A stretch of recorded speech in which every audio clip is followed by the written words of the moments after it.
enjin ke apa benda-benda besar semua kena ganti. Memang dia dah buat sampai macam tu. Okay, next.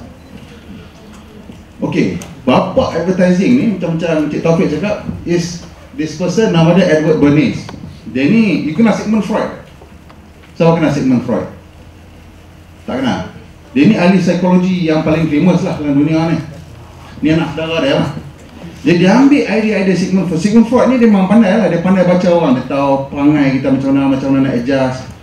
Ini kok ni, so nak bagi dia buat macam ni, buat macam ni. So dia ambil semua knowledge dia untuk tolong Amerika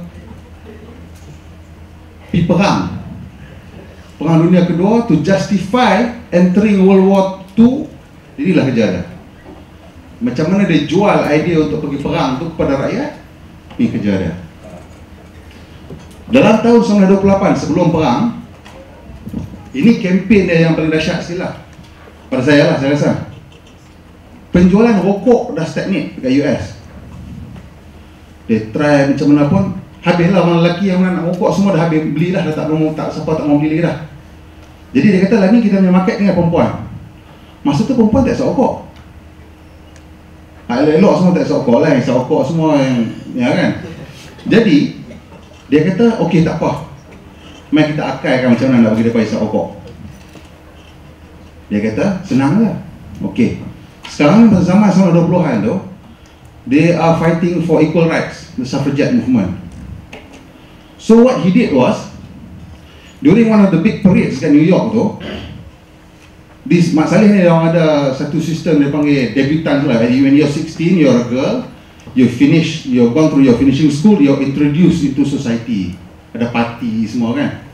So he picked debutants, pretty ones from well-to-do families, bagi dia orang rokok, arrangekan cameraman untuk diambil gambar merokok masa one of these big parade. Jadi kecoh satu Amerika. Apa sudah jadi? Orang perempuan isap rokok. Kita ingat negatif kan? Tak. Dia turn it around, dia kata, you have to fight for your equal rights. Mana? An ancient prejudice has been removed. Lucky strike.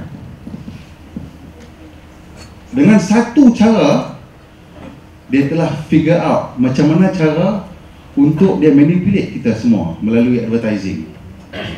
Dan dari situlah dia belajar untuk terus menerus menjual kepada kita idea yang di mana kita sentiasa kena ada benda baru, ada sesuatu permintaan baru, any new demand, semua dia control. Dia control to the point where you sampai tak nampak lah. This is the failing of the economy. Tapi sebenarnya dulu dia orang produce benda-benda yang berguna kan, kereta, kapal terbang, oven. Tapi because dia punya ekonomi dah kononnya terlalu canggih, dia dah tak mau buat benda-benda ni semua. Dia hantar semua pergi China, pergi Indonesia, pergi Vietnam, pergi Brazil, pergi mana lah tak tahu. So ekonomi dia orang service ekonomi kononnya. Dia jual beli duit sahaja. And as we know, money, the value always falls. So ini yang jadi masalah cerita sekarang kita nampak. The BRICS yang mana produce benda-benda yang berguna ternaik. Yang PIGS ni semua rely on financing saja, main duit saja, akan mula jatuh. This is the essence of the BRICS and the PIGS. Okay. Tak sabar lah. Salah orang lah. Dulu kena dengan saya lah. Actually there are a lot of things we want to talk about, tapi masa dah suntuk. Organizer pun dah sound kan. Itulah. So we have 15 minutes for Q&A. You nak tanya apa-apa? You nak tanya resipi buat popiah basah ke? Kita tanya. Yang pasal tadi kan, yang pasal nilai mata wang yang sejata tu kan, saya nampak tadi kalau maksudnya kalau kita nak elak problem tu, kita pakai duit nilai emas sebenar lah. Kita jual beli guna emas, guna perak semua kan. So ni question saya bukan tak ada kaitan dengan politik lah, saya tanya. Dulu saya pernah dengar idea tu Dr. Mahathir nak pakai, tapi tak jadi. So apa sebenarnya yang mengekang daripada negara kita pakai idea tu? So one word America. Okay. America is against any kind of use of You must kita kena clarify what Atuk cakap yang pasal sekarang kita Cik Samsul yang sekarang sebab daripada kelas dulu dia yang sekarang kalau boleh kuasa-kuasa barat tak nak perang, better kita guna our economic power. So kalau that suggestion telah keluar daripada Dr. Mahathir dulu, memang dia akan ditargetkan worse than Osama bin Laden. Osama bin Laden dia boleh bunuh berapa ribu orang kan, if you believe that. But what people like Dr. Mahathir, I think he wanted to do that, I don't know. It is macam mana? It is macam you nak attack the Dajjal system tu. So Dajjal sendiri datang jumpa you, berani ya? No joke, this is very serious stuff. Sebab actually it is quite disappointing that in our political arena there is not more talk about gold, dinar, riba. You ask yourself kenapa? But ada juga bank Islam. It is said that Amanah Saham Islam. they said that Iran is under attack now because Libya dah kena serang because Muammar Gaddafi kumpul emas banyak sangat. Iran sekarang under attack pasal dia tak nak guna Amerika sebagai, or rather US dollar sebagai mata wang untuk menjual minyak dia. Amerika kaya because petrodollar saja. Dulu nilai wang dia tak ada apa nilai because dia cuma nilai yang ada ialah pasal kita gunakan dia sebagai mata wang antarabangsa dan untuk menjual beli minyak. Sekarang Iran kata saya boleh terima euro. China kata saya nak beli dengan emas. Lagi dia happy. Itu yang Amerika angin sangat tu.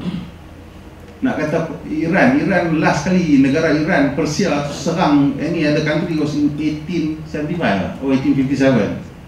Dah berapa tahun dia tak nak serang orang pun, apa cerita dia nak perang pula sekarang? Just to interject sikit. So that is why you see, sebab benda kat dunia ni, it doesn't happen coincident.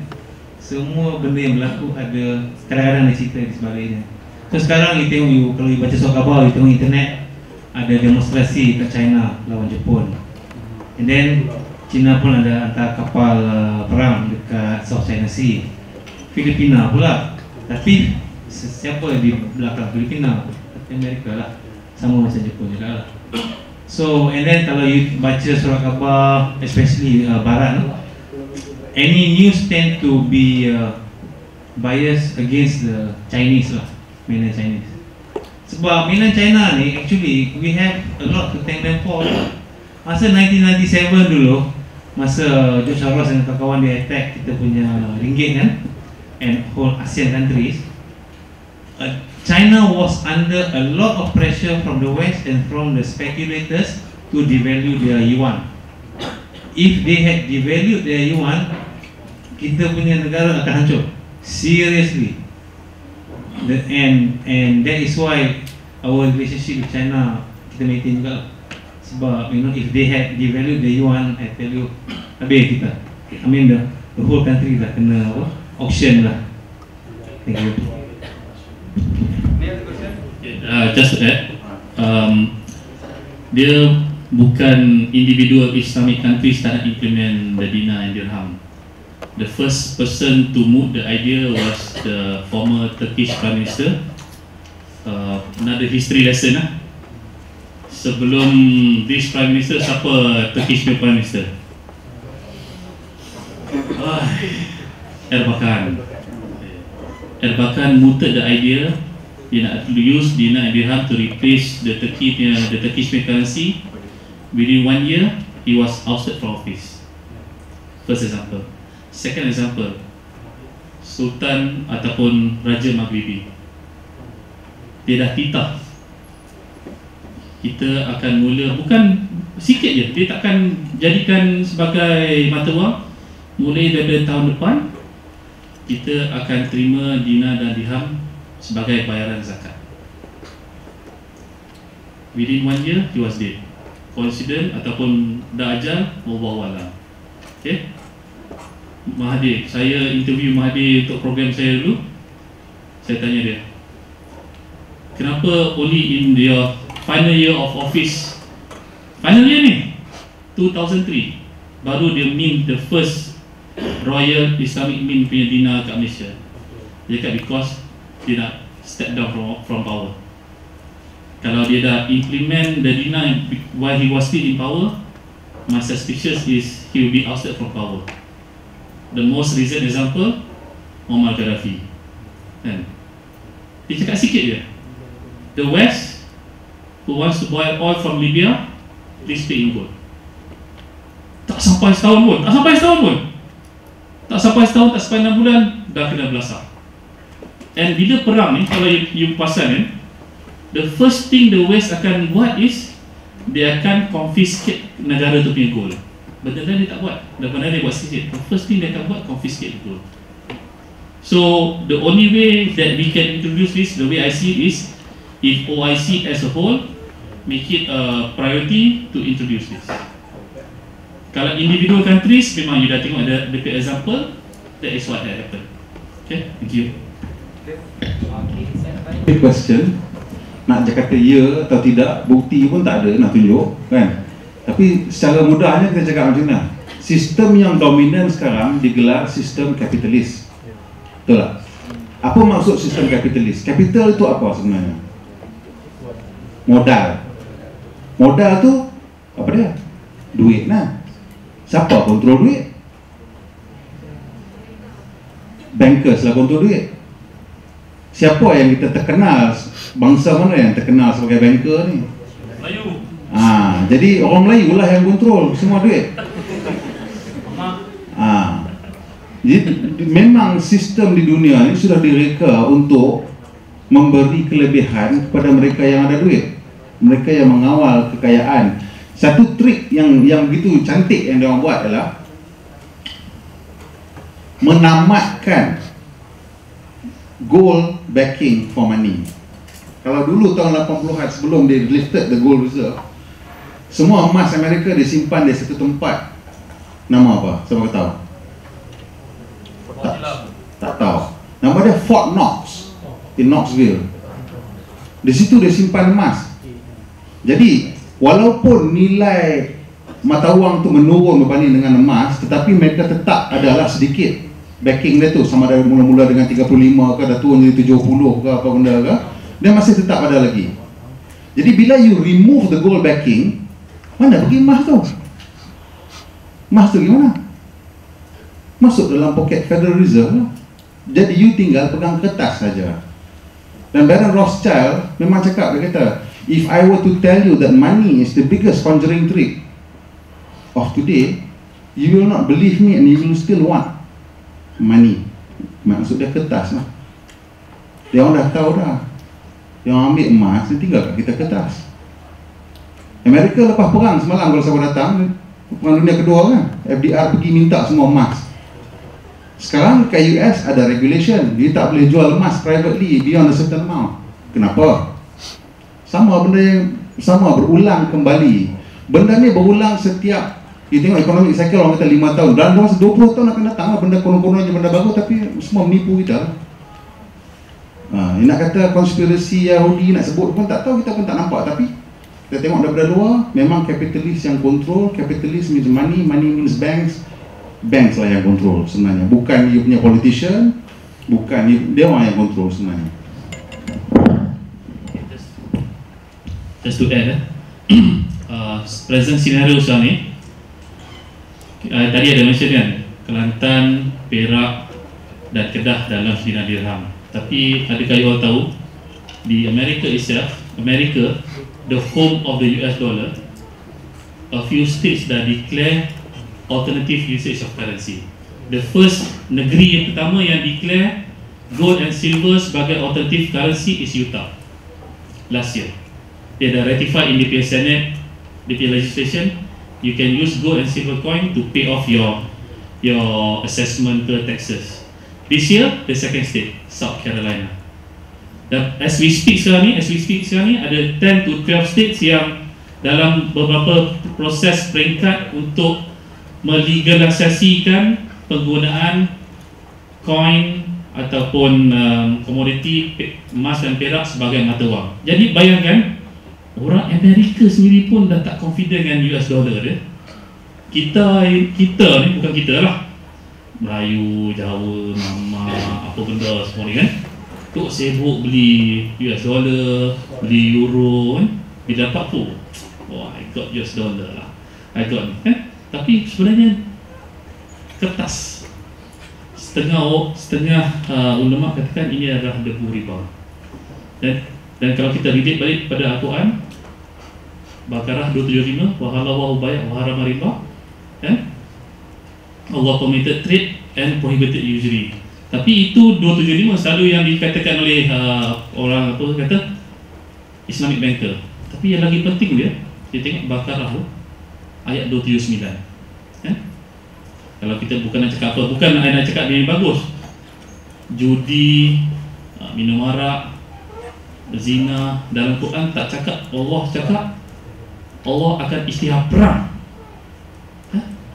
Allah isytihar perang ke atas siapa, tak kira lah pemakan riba ke, yang ambil ke, yang terima, sampai begitu rupa. Cuba tengok, ada ayat-ayat yang pasal zina ke, minum arak ke, judi ke, adakah dia punya kata-kata secara begitu rupa? Allah isytihar perang, Allah declares war on you. Itu dia punya signifikan dia. Thank you. I think I'll just like to say one last thing berkenaan dengan kenapa Allah Subhanahu Wa Taala ni nyampah riba, nyampah, tak suka. Sebab Tuhan tak suka orang lain cakap dia ada sifat Tuhan, and that is riba. Riba is the creation of value out of nothing.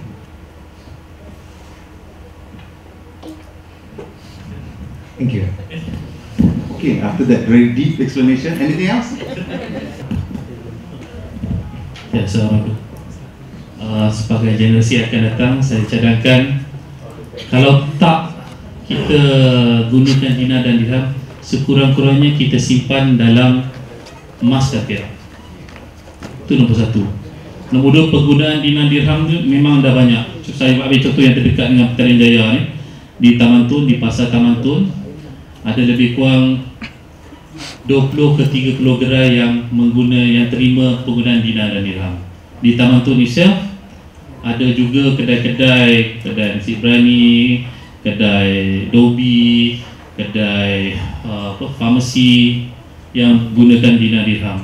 Dan yang pentingnya bukan semua pemilik kedai ni beragama Islam. Daripada yang saya cakap tadi 30-35 ke 20-30% are owned by non-Muslims. Okay, dari segi penggunaan di peringkat retail, saya sendiri telah pernah structure satu masyarakat di mana saya punya klien import sayur daripada China.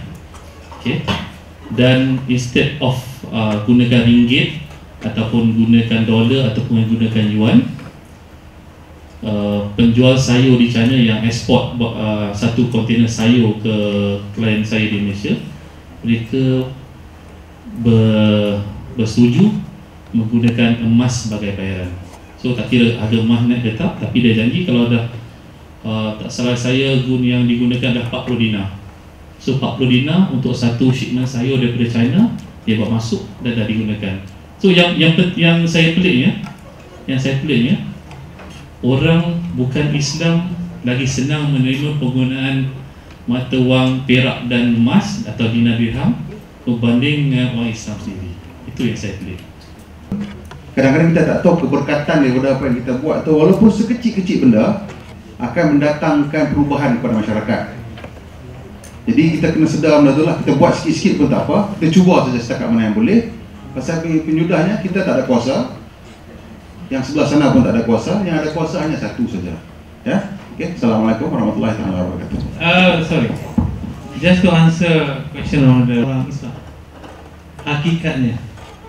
Tapi you kena buka hijab, you kena tengok mendalam, dan you kena mendalami sejarah perjuangan Rasulullah, sahabat dan aulia-aulia semua. You akan tengok daripada zaman Nabi Adam AS sampai zaman sekarang, siapa elite tetapi umat Islam. So jangan risau sangat. We have been giving a lot of bad news. Sounds like bad news, difficult lah kan. But actually you are the elite, and if you are the young one, so kalau you all merasa macam pressure then what apa harapan untuk dunia ni? Sebab harapan dunia ni is you all. Sebab hakikatnya sebenarnya saya cakap dengan penuh ikhlas, the elite is you. Betul, I am not joking.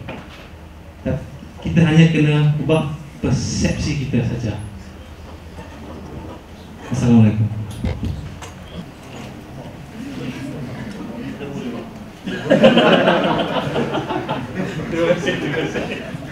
Thank you, Brother Abdullah.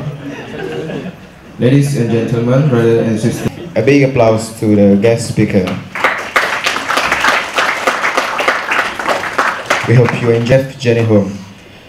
Thank you very much for your participation in Surah Al-Asr.